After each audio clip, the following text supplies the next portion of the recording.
Shabbat Shalom. I must say it's comforting to be surrounded by our Shabbat community after a few weeks away. And initially, I planned to speak about my experience this past week in Argentina studying at the Seminario Rabínico, the Conservative Movement's theological seminary of Latin America, which trains rabbis and cantors. It's the same school where our senior rabbi, Rabbi Roisman, received his ordination from. I was going to share about learning Talmud from scholars and spiritual guides and how finally, after 8 years of fatherhood, I was able to sit like a mensch for 10 minutes and have a decent meal, drink a cup of coffee, and sleep uninterrupted. But the state of the world and the deep anxieties I think we all face have once again breached the peace we so desire. And there are things that are simply no laughing matter. I couldn't possibly joke about being away from my children while parents in Texas cling to the memory of what was, facing the painful truth that they will never again kiss their sweet kids goodnight. By now, you likely know that raging waters in Texas destroyed the lives of over 150 people, including 35 children and staff from Camp Mystic, which sits along the overflowing Guadalupe River. How could I possibly for 1 second entertain the thought of speaking of my own children when just 2 short weeks ago, a group of 20 women from our synagogue, led by our education director, Gabby Raskovsky, slept in a bomb shelter, unsure of when or how they would return to Florida? How could I speak about my travels and the things I've learned when in New York City, my hometown,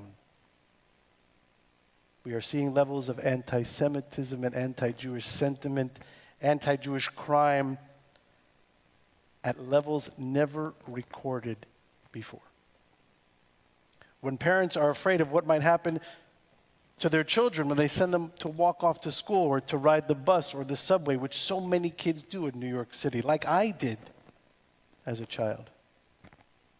When at JFK, New York's major airport, when you fly from almost anywhere in the world and you go to New York, you fly to JFK. When at JFK, protesters, some even holding their own children, chant death to the IDF. And yet, amidst the chaos, angels emerge. Most of the time, we don't hear about those stories because angels are often unseen and underappreciated.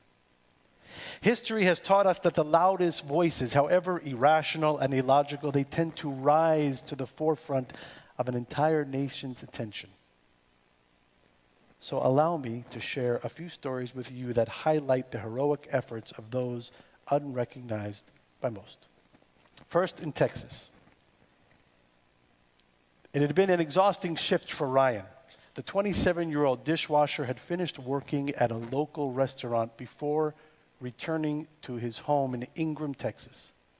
He was finally asleep when surging flood waters crashed through their trailer home. In a matter of seconds, the front door gave way, slammed open by the power of the river.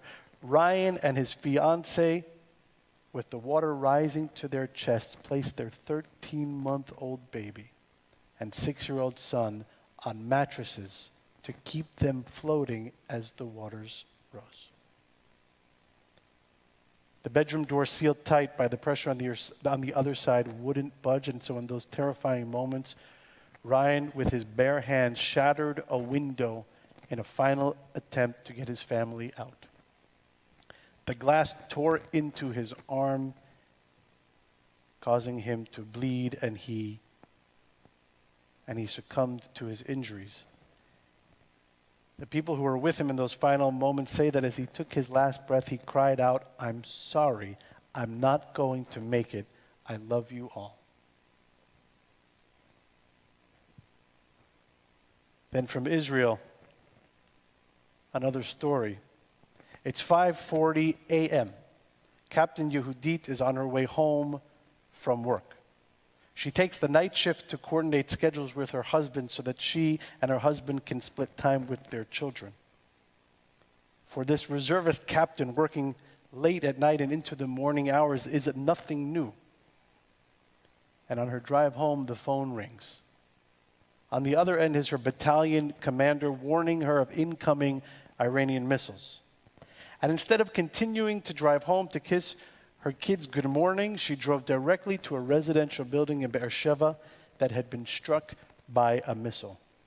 For 13 hours, she and her battalion of reservists pulled people from the wreckage, ignoring their own needs and saving lives.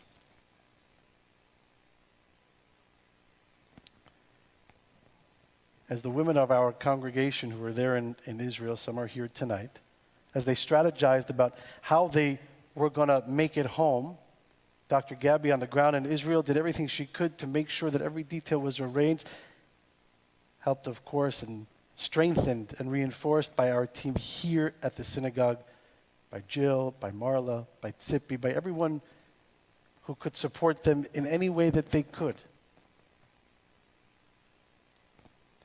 Dr. Gabby and our team here worked tirelessly to make sure that they arrived safe and sound, and they did. An effort that would not have been possible without the resilience and the unbreakable spirit of those women who were there, of the trip participants, who kept each other alive in here. There are angels in our world. Some, for those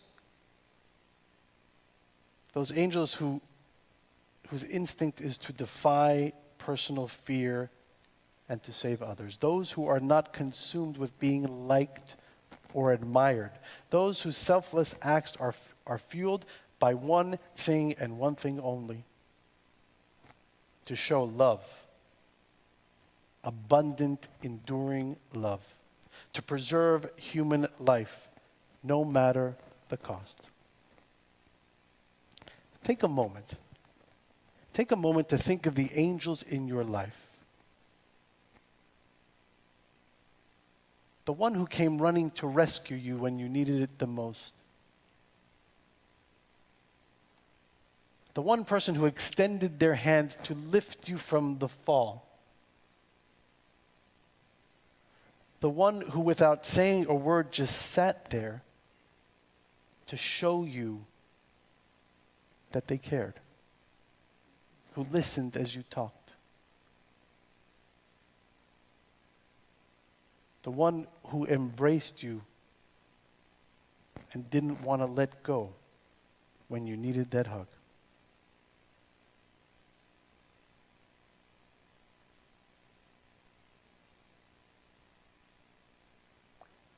The one who through their actions said, I am here with you.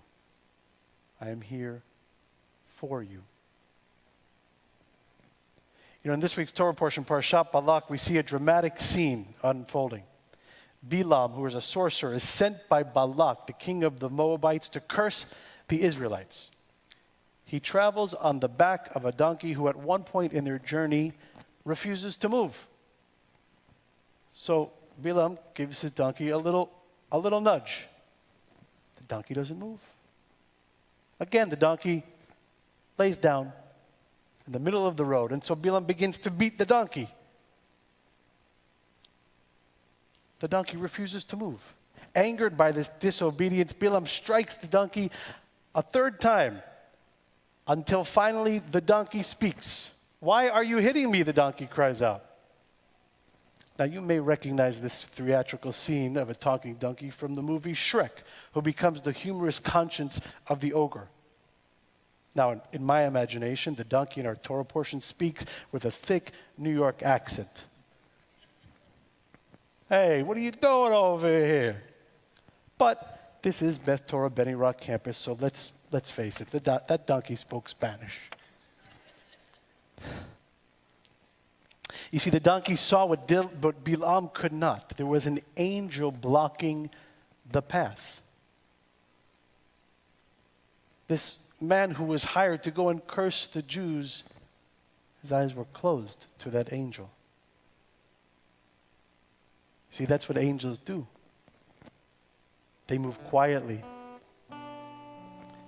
They are unseen and unashamed, blocking the path of the wicked and answering the call of the divine. Out of all the lessons we can glean from these stories, one stands above the rest. What the world needs now is love, sweet love. That there's just too little love. What the world needs now is love, sweet love. No, not just for some, but for everyone. We have enough war, enough fighting, enough empty promises. We have enough shattered dreams, enough drama, enough hatred. And certainly we have mountains left to climb. Enough to last till the end of time. So won't you sing with me? Oh, what the world needs now is love, sweet love. It's the only thing that there's just too little of. What the world needs now is love, sweet love. No, not just for some, but for everyone. Lord, we don't need another meadow. There are cornfields and wheat fields enough to grow. There are sunbeams and moonbeams enough to shine. Oh, listen, Lord, if you want to know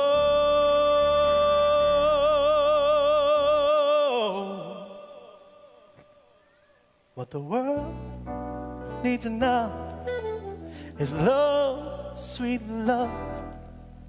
It's the only thing that there's just too little of. What the world needs now is love, sweet love. No, not just for some, but for everyone. What the world needs now is love, sweet love.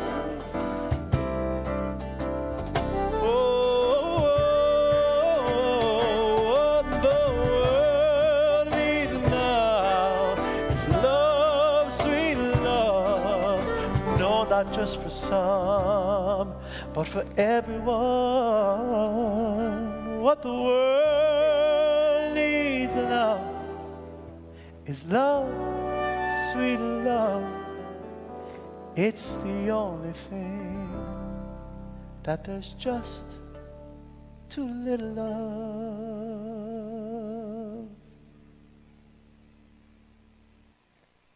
Shabbat shalom.